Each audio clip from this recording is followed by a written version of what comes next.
That is the effort of the alumni, effort of the people who passed out from the college. Because when 1983 first batch passed out, even for the next 3 years, because at that time the newspaper of the hospitality, newspapers and other thing was not so prominent. So even for next 3 years, people were not aware there is any IHM in Lucknow. When they had gone for the interview in 84, 85, 86, most of the people said, we thought that it was FCI only.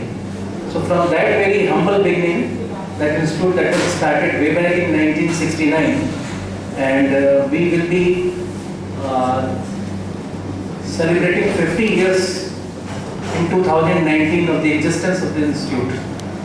From the FCI to IHM, from the state IHM to central IHM, and we are the 5th oldest institute of hotel management in the country. Lot of progress has been made by the institute in terms of infrastructure. From that small building, we shifted to new building in 1989, and we are happy to inform to the alumni that due to increase in the intake, we have been granted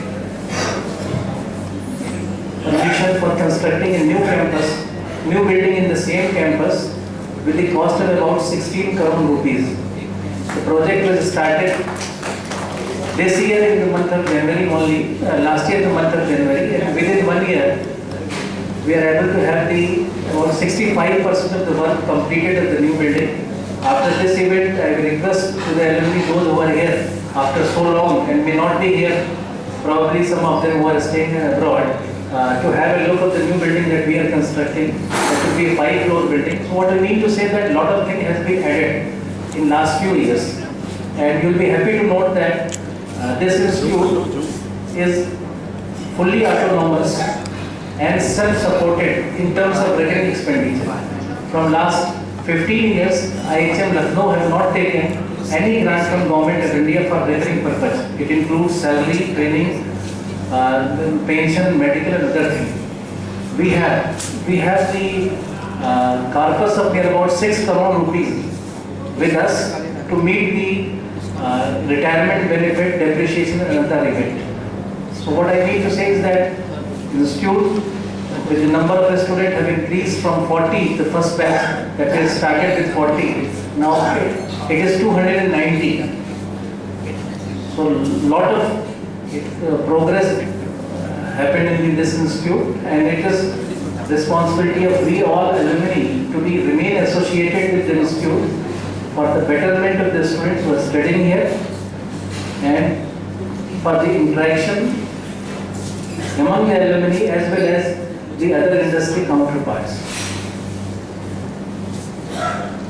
As I told you, Rajiv Juneja is 85 pass out. He coordinated very well with his batchmates and other alumni for bringing them here for the Silver Jubilee celebrations.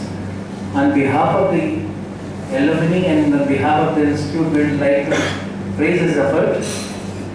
We have Rakesh Gupta with us in 1983 batch, Bhumesh Sinha, Rakesh Gupta.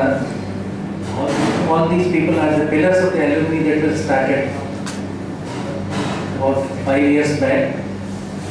But what we feel that with the spirit that we started, it has been lost somewhere. Coming to the alumni is one thing. Those people, even the interaction between alumni, in spite of having so many ways of interacting and communication, the interaction is getting slow. It is not at the pace that we are expecting. So the one reason that we identified and we discussed in the morning, that it might be because we don't have any particular way of communication through which we can be connected with all the alumni. So we have decided that we will have a website of the alumni of IHM Lucknow. So all those people, they may be using our code, they may be using Facebook, or they may be in Yahoo group or any other group. All the alumni must visit the website of the alumni. So all the recent happening, all the events which are going to be organized in the institute or the alumni different chapters, people will able to know, or maybe if any achievement is there by the existing students, then in that case that website really can be a proper tool for interacting among the alumni. So one of the alumni has already briefed out how this we are going